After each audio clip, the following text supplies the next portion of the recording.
રોજ બ્રહ્મશક્તિ સેના દ્વારા આણંદથી ડાકોર સુધી અંદાજે 40 કિલોમીટર લાંબી વાહન યાત્રા કાઢવામાં આવી હતી।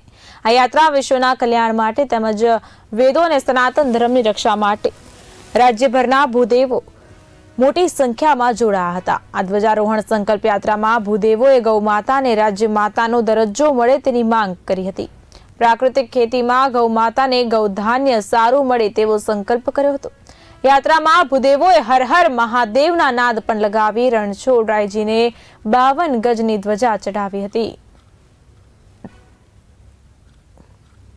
રોજ બ્રહ્મશક્તિ સેના ગુજરાત દ્વારા ધ્વજારોહણ સંકલ્પ યાત્રા 4નું આયોજન કરવામાં આવ્યું હતું।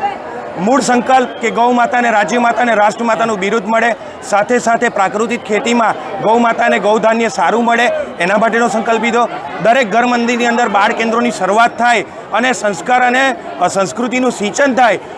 વેદોની રક્ષા માટે, સનાતન ધર્મની રક્ષા માટે અને અખિલ વિશ્વના કલ્યાણ માટે આજે ગુજરાતભરના ભૂદેવો દ્વારા બ્રહ્મશક્તિ સેના દ્વારા આણંદથી ડાકોર ખાતે લગભગ 40 કિલોમીટર લાંબી 4 વ્હીલરથી આજે યાત્રા આજે બ્રહ્મશક્તિ સેના ગુજરાત દ્વારા એક નવા સંકલ્પ સાથે જે યાત્રા કરી છે ધ્વજારોહણ, એ માત્ર ધ્વજારોહણ નથી પણ એક સંકલ્પ યાત્રા છે।